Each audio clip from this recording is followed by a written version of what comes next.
This is exactly what we see, unfortunately, unfolding these days, the revisionism of history, manipulating with the facts, with historical facts, distorting them. And it's our task really to create the common memory. Welcome to What Came After. I'm your host, Manya Marcus. On What Came After, we'll take a look at the many ways that people's lives changed on and after the brutal massacre in Israel on October 7th, 2023. We'll be speaking with people in Israel and around the world about how the devastating attack by Hamas has shifted, shaped, and changed them. To learn more about our podcast, please visit us at whatcameafter.com. Hello, I am here in European Parliament with Mr. Rihards Kols. It's an honor to be here, and I want to thank you for sitting with me. I was wondering, since you are a politician and very knowledgeable on the state of the world, if you could give me a sense of where you feel that we are in history at this moment. I think we are at the point where history is repeating itself. Politicians ignoring all the warning signals that are around different conflicts, different international affairs. Mainly, I'm attributing that to the darkest pages of the 20th century. And this said, of course, we are at the crossroads to see if we can be really decisive on issues that we either through our ignorance or through our naivety are putting aside and hoping the time will just pass by and we're going to be okay. And I think it's not the case. I mentioned the similarities from the 20th century.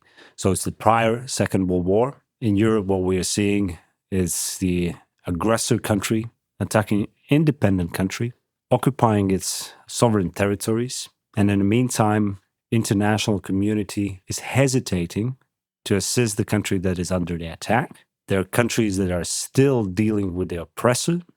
And in this dire situation, calling still for a dialogue. With 1938, Munich, there was already warnings in Europe on the rise of National Socialism. Under Hitler, it was somewhat ignored, all the way up until 1938 and beyond. And what unfolded, we all know, deadliest war in human history that has caused millions of lives, not only military personnel, but civilians, also ethnic groups in particular. And here I'm talking about Jews, Holocaust conducted by Nazi Germany and Hitler. So this right now we see as well, the nowadays Russian Federation, their excuse, as they say, with Vladimir Putin, is to fight Nazism in Ukraine, fascism, that the Russians are being oppressed in Ukraine.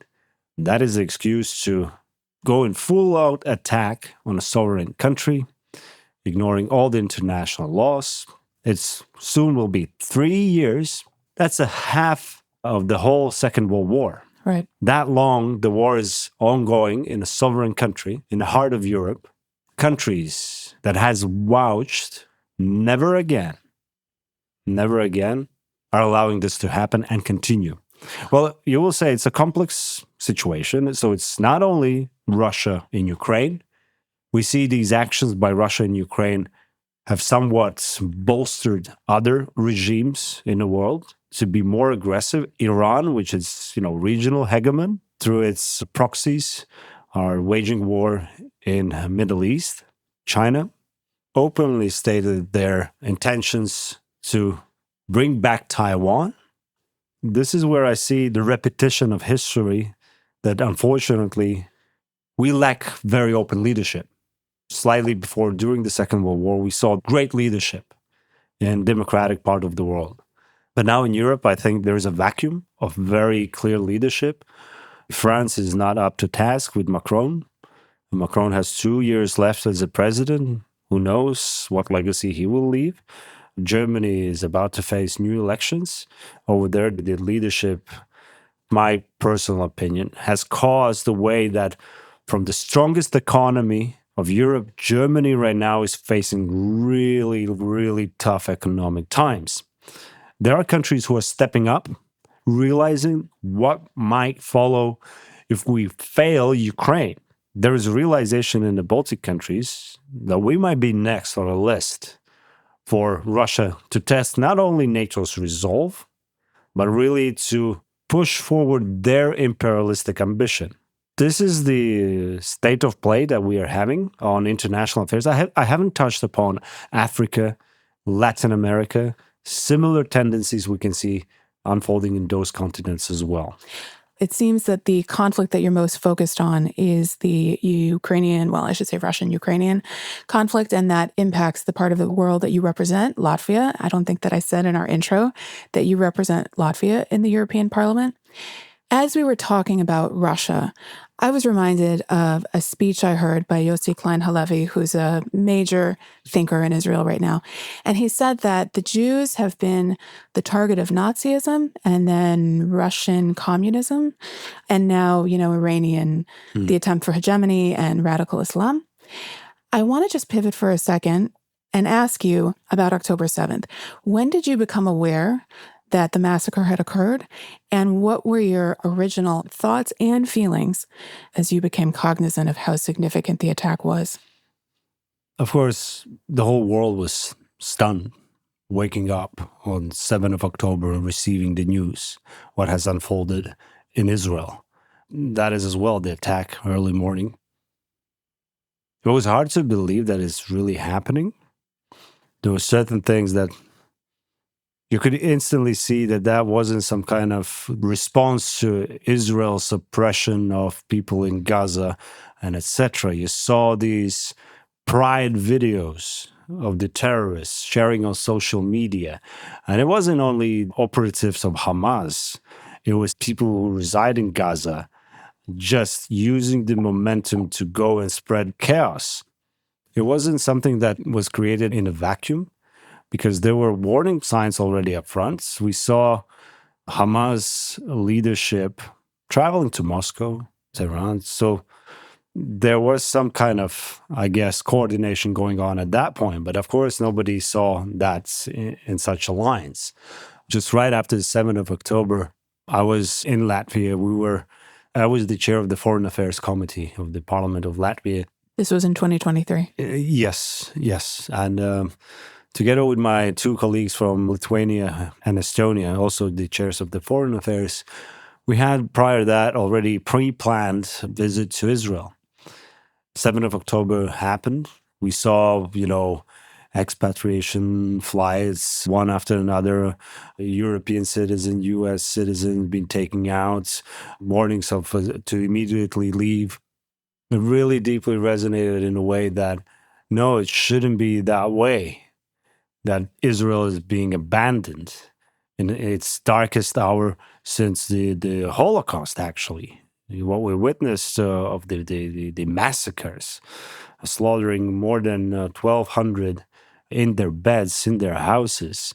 I think that was exactly the image, Hamas wanted to achieve, that Israel is being abandoned. Hamas knew that there will be retaliation. Somebody to think that Israel will not retaliate, they knew that there will be massive retaliation. And I think that what we saw, their campaigns on different media outlets, we saw even Russia fueling in on this, spreading false narratives on what is unfolding. The Russia Today, a Kremlin-controlled media outlet that is not only operating in Russia, but, around the world, was reporting that the weapons Hamas used in the attack on 7th of October have been provided by Ukraine, and then vis-a-vis the allies of NATO. I did not know that. That's shocking. Yeah. Okay. That was happening. So instantly, I drafted our parliament statement in support of State of Israel and its people for Israel's rights to defend itself. I think the Hamas knew the retaliation, what scale it will be. I think the operation was to mobilize the world. Let's see how barbaric are the Israeli IDF, targeting civilians and whatnot. I was stunned at the Western media when they quoted about the civilian casualties in Gaza. The health ministry of Hamas Hamas for years have been designated as a terrorist organization, even in the EU. How can we rely that this entity is providing any feasible information whatsoever? And of course, they gained the momentum on information space. Nobody wanted to hear what Israel has to say about it. It was downplayed. It was, and it lasted actually. It's lasting still, even though there's a peace deal, but it is still there. During those first weeks and months when IDF went to counteroffensive, it wasn't to, we're going to show you our anger. People often forget that Hamas kidnapped more than 200 Israeli citizens and still holding them hostage. Any country in the world where a country will abandon its citizens, that's not a country. I know the country that definitely not only abandons the citizens, they put them in the front line. That's Russia. We're talking about Russia? Okay. Yes, exactly. Yes. So that is not retaliation on attack. It's actually getting the hostage free and back home to cause as little civilian casualties as possible. There were green corridors created for people to flee the areas where Hamas is operating. The first 3 hostages were exchanged. Of course, interviewing them. They were hidden at the UN facilities within the Gaza. We all remember this case with, from Hamas' point of view, it was IDF attack on a hospital. And instantly, the whole social media went, Israel is targeting hospitals. And of course, when the information is out, it actually was misfired rocket by Hamas. This was the Shifa hospital at the beginning of the very early in the war. And why I'm saying all this, there's so much disinformation being involved, manipulation with information, false information being posted. Even after the 7th of October, and when IDF first started to move into the Gaza, how many rockets a day still were fired from Gaza, from southern Lebanon, towards Israel? Well, everyone will say, yeah, but Israel has this Iron Dome and so on. Is that an excuse then for anybody to attack with the rockets a sovereign country? Imagine if they didn't have. Would you have a different stance? So it's a double standard to that kind of position. So with this, of course, after this 7th of October, I drafted and the Latvia's parliament, I think a few days after we established our position, somebody said, yeah, but it's just a resolution. No, it's a very clear political statement of our country, where we stand in this conflict. When I met you several months ago, this is how we met. You came to speak at my synagogue outside Chicago. Yes. You said something that really stuck with me, which is that you believe that the 2 countries that are really prepared for the world that we're in, which is now a militarized, globally militarized world, those 2 countries are Israel and Korea. Is that correct? Yes. The idea that Israel is one of those countries, was that challenged for you on October 7th? Unfortunately, it wasn't the only time when Israel experienced attack. I mean, since the foundation of State of Israel, the very first days it's experienced the atrocities, aggression from its neighbors. Those are unprovoked attacks towards Israel. And then you slightly look at the regional map. Of course, Israel is surrounded by Arab countries. In some of those Arab countries' ideology, their political fundamental position is the abolishment of State of Israel. I mean, Hamas statues, there's a point that's actually talking about all this. Of course, there's international assistance as well. For Israel, throughout the years, of course, it's the strategic partnership with the United States, but not only with the European countries as well, that we understand the complexity of the region, but we see the resilience, not only as a state, but people of Israel as well. Nobody questions mandatory military service. I don't think there is an equivalent in resilience first as a country, but also as a society. Such a dire situations when it's attacked. It's not only from one front, but I understand the latest attack, which was continuing, was actually 7-front war. Yes. To live with all that, it's really admiring, but it's something that I don't wish to anyone to experience. And that comes back to your question. Many countries that are facing existential threat. I mentioned Baltic countries. We have Russia, neighboring country. We have Belarus, neighboring country. For years, we've been, bullied around and pushed that we're a failed state, we cannot protect ourselves and so on. And I'm pleased to see that for the past few years, the cooperation is deepening, particularly on military side. But I said there's still more we can learn from Israel. And you mentioned Korea. I think it's the most militarized area between South and North Korea. And we see North Korea's not only rhetoric, but the political posture is abolishing the South Korea, Japan, similar as Iran in the Middle East as well, or similar as Russia in Europe. So we kind of can come to one conclusion. I know Putin likes to label the, let's say, civilized part of the world as the collective West. Well, okay, fine. Let's say we are collective West. What needs to be done now is really to articulate our strong positions and policies towards tackling the ever-growing axis of evil. Because it's not only caused wars and conflicts by these adversaries. I have to call them enemies. I mean, there are enemies. They shouldn't go any softer because tendency for the collective West is to tune down ourselves, self-censorship, right? Political correctness and etc. And I think it's not the time. We need to call the spade a spade. So therefore, the Iran, Russia, China, and North Korea, they are enemies. They want to abolish the system, and this is important.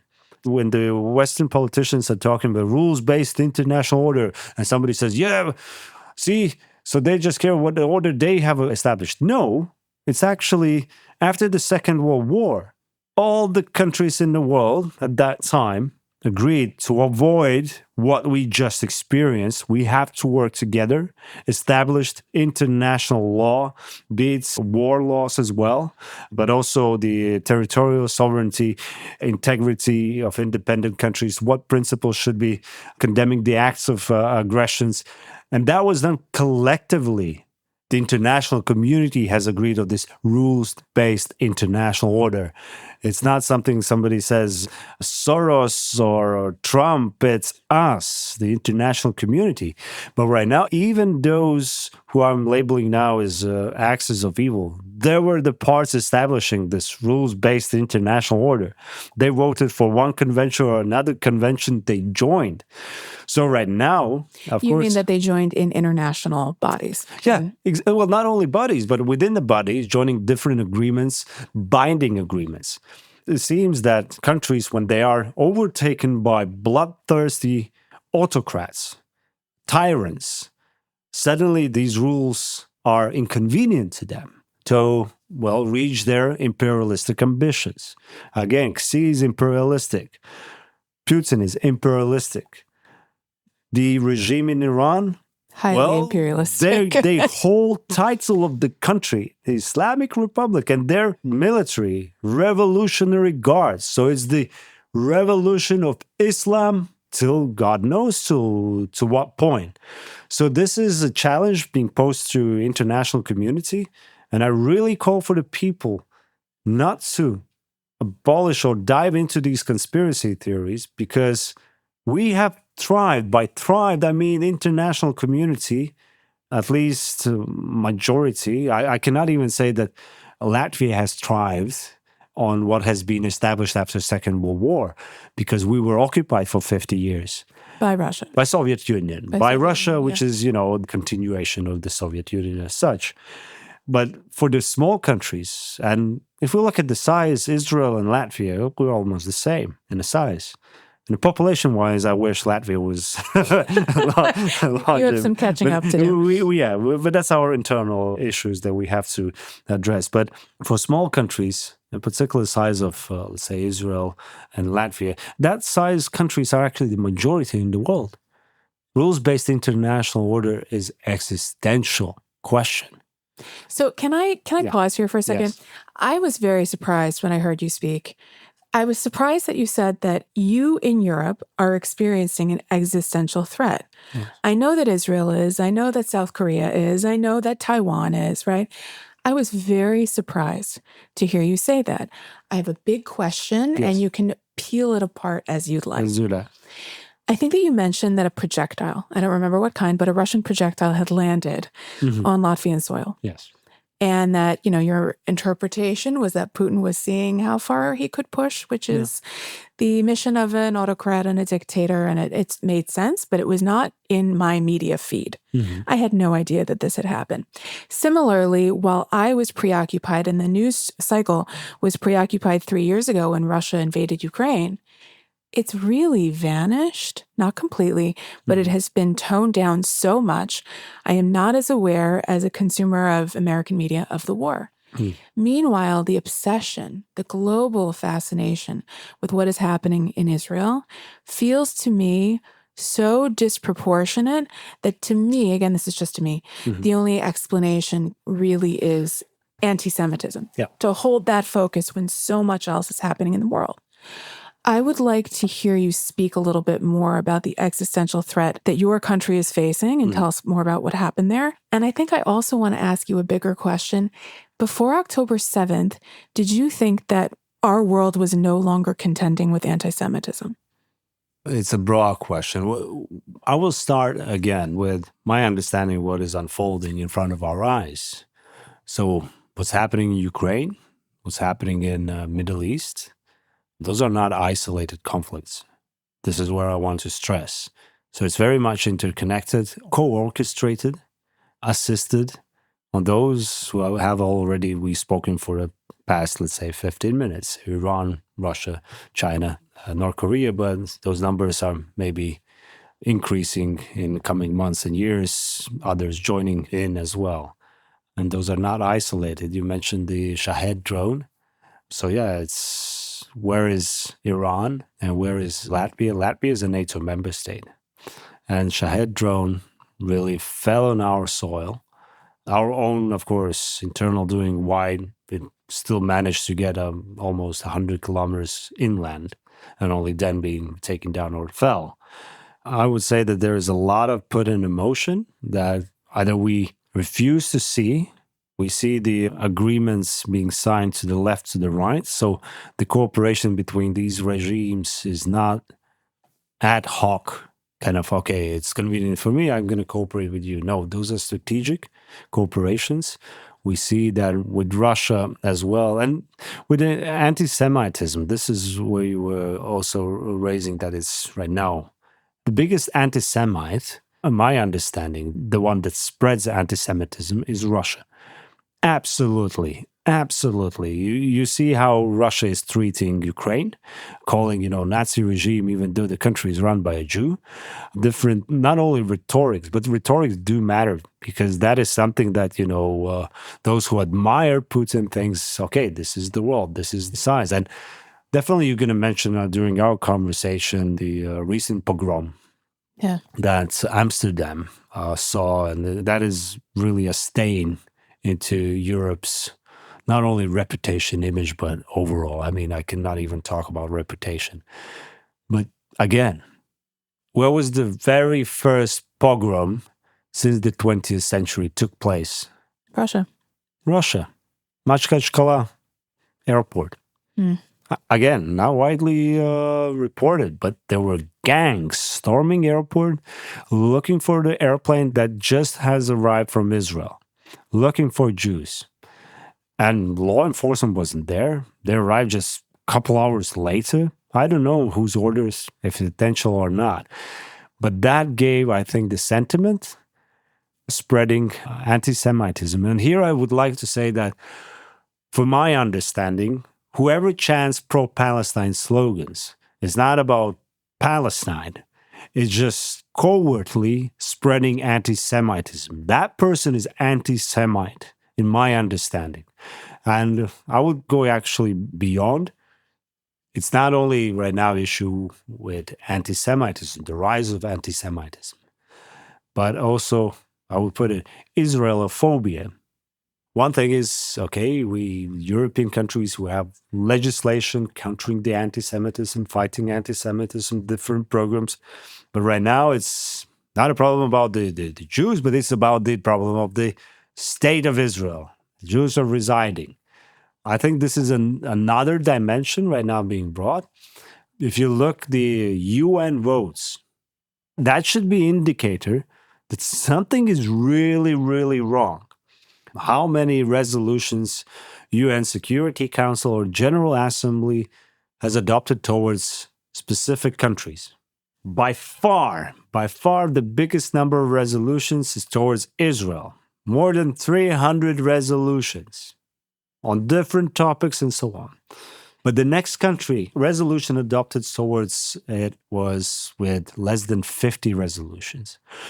You see this huge disproportion where one country is specifically targeted, no matter what they're going to do, but it's on the agenda. I recently read a quote by Israeli ambassador. If there would be, Algeria would submit a resolution at the UN that the world is flat, that it was flattened by Israel. This resolution would get approval by 160 in favor, 20 abstain, 10 against.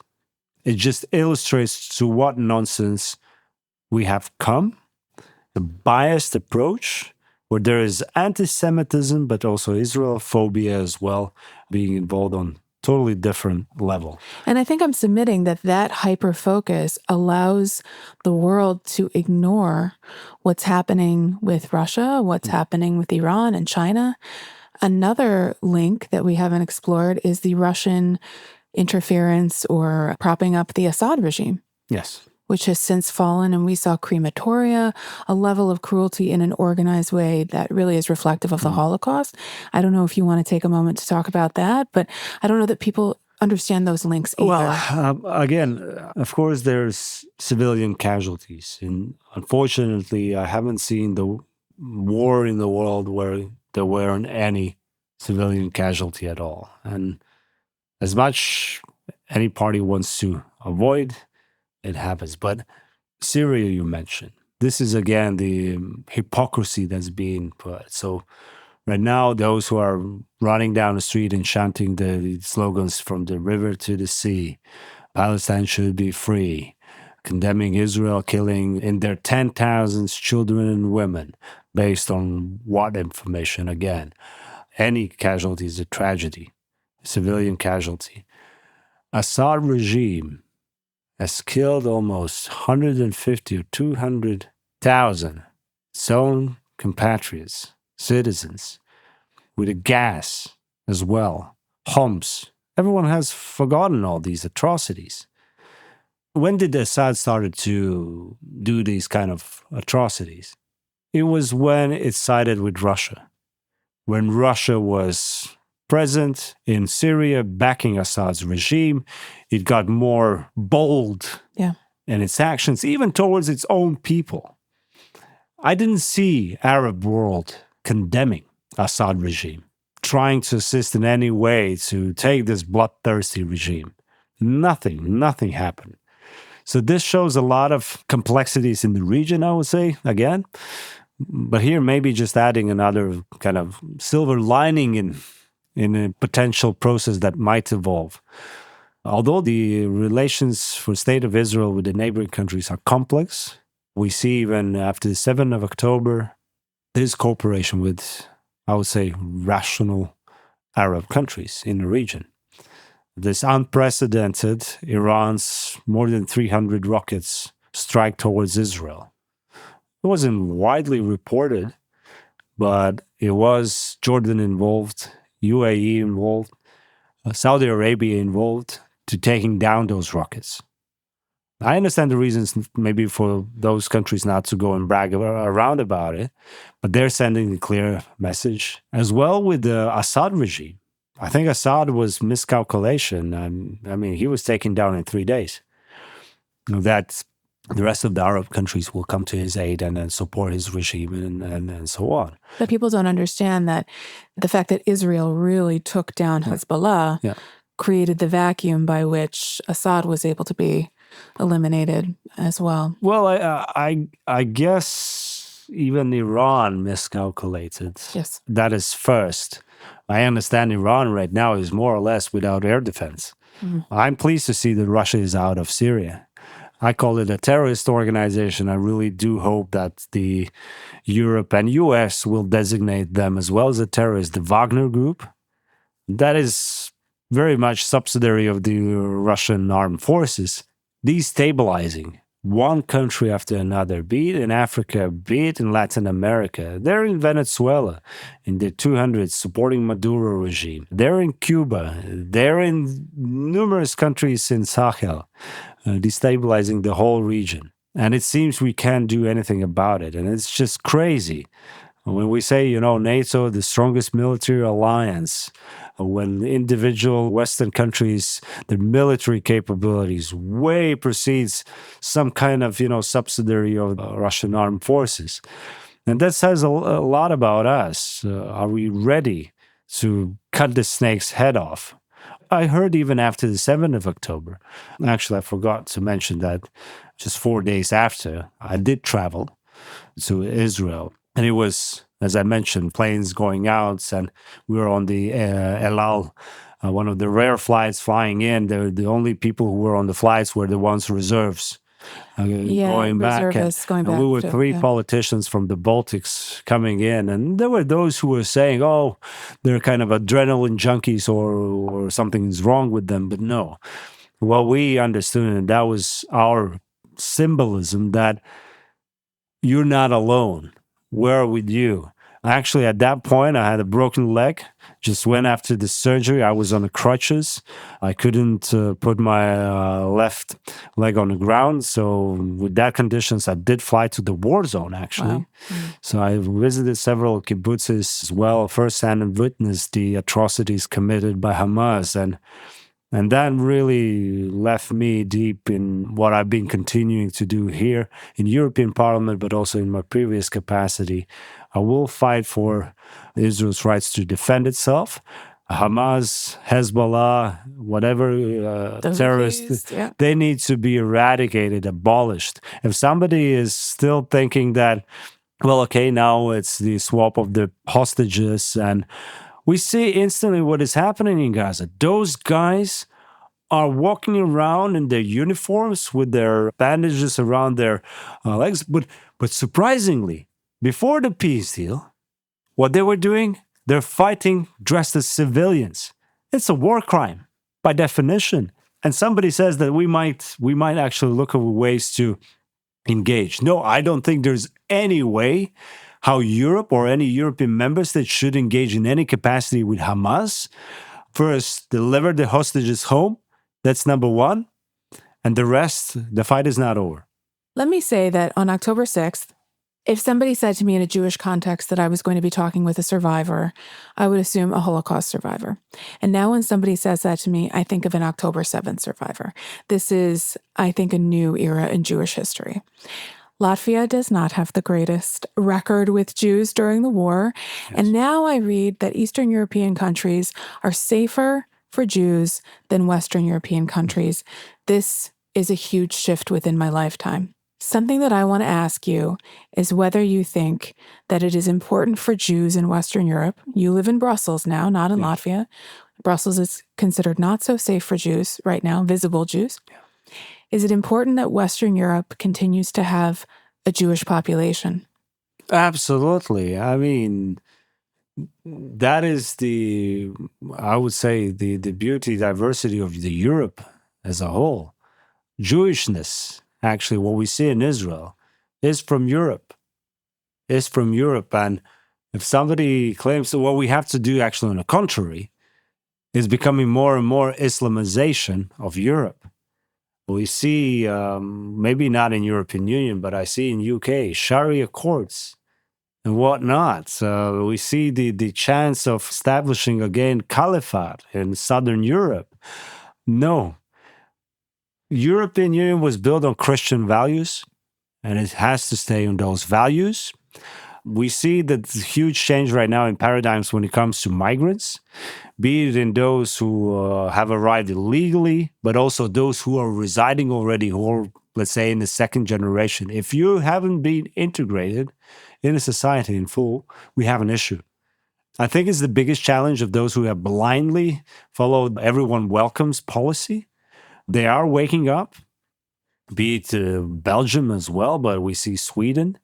I have spoken to the politicians. They see that there's no turning back to those policies that they had for the 20 years. They are stepping up on their migration policies in general. I think what is across the ocean happening is somewhat boosting this kind of understanding more in Europe. Trump's election in the US and following instant policies, those who are residing illegally and so on should be deported. And I think in Europe it's happening the same. I think the history of Jewish communities almost everywhere is integration. I think we do integrate, and then expulsion. Yes. And so part of the conversation that's internal is it time, right? Is it time to leave? Before they kick us out, is it time to leave? And it sounds like you're saying, no, let's stay. Let's have a strong community here for many reasons. Absolutely. I mean, we should cherish the Jewish history in our country's histories. Be it scholars, education, great people who have achieved and who has actually promoted our countries in so many different ways. I mean, those stories should be amplified. We are doing in Latvia a lot. We are aware of the grim pages of our history from the 20th century. There's no one in denial on that. Absolutely not. During the Second World War, the majority of Jewish community was eradicated. But we do welcome them back. So far, we have a thriving Jewish community in Latvia, and I don't think they have to fear for any reason. And anti-Semitism, you rightly said, it's maybe not the case of Central European countries. It's less for the West and South. I was very moved when you came to speak at my synagogue because you said you came on Shabbat day, Saturday day, and you said that the prior night you had been to a Jewish service. It was your first time entering a Jewish house of worship. And that was very moving to me. I'm glad that you had that experience. Something that you're saying, and I want to give you an opportunity to end on this note, is very reminiscent of Jewish concepts. There's one Jewish concept that there is a tremendous link between Zachor, which means memory, and Shomer, which means protection. Mm-hmm. And when I asked you this first question about where are we in history, you answered immediately that we are forgetting. Coming from the country has experienced just 2 decades of freedom and then 5 decades of oppression. Our task is to really not allow in any sense for that to repeat. That means not only that we remember, but we do the research, all the necessary job that we preserve those things so they don't repeat. And that's very important. This is exactly what we see, unfortunately, unfolding these days, the revisionism of history.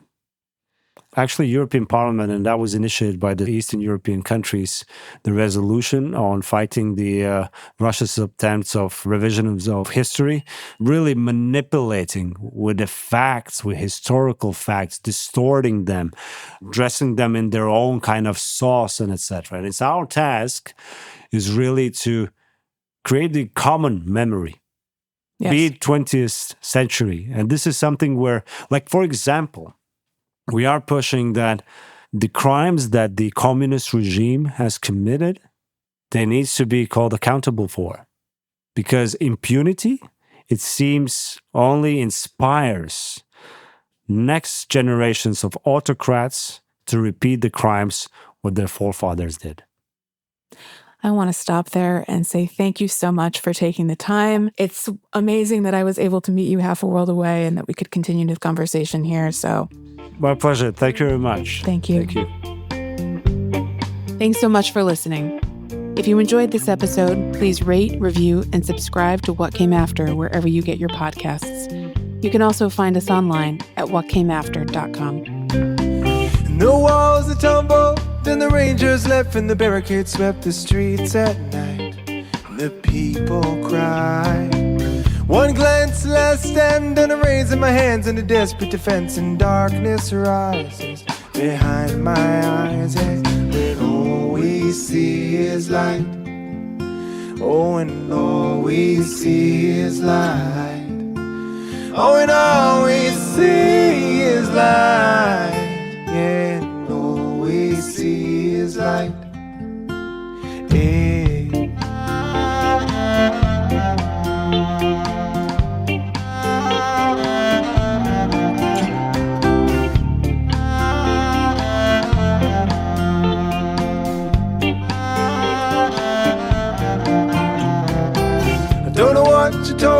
but I ain't no noted warrior. Can't bear the noise out there, my fears are buried beneath the stairs. When I can't take it anymore, take it to the infinite beyond all my despair. Someone truly losing sleep for me out there, yeah. Where all we see is light. Oh, and all we see is light. Oh, and all we see is light. Yeah, and all we see is light.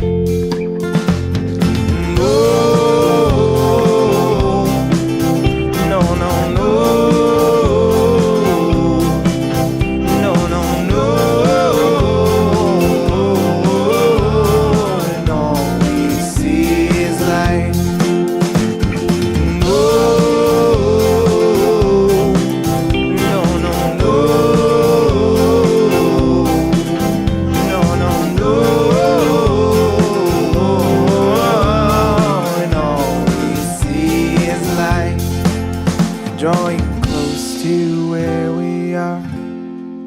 Drawing close to where we are. And if ever we felt so near when we're so far, drawing close to where we are.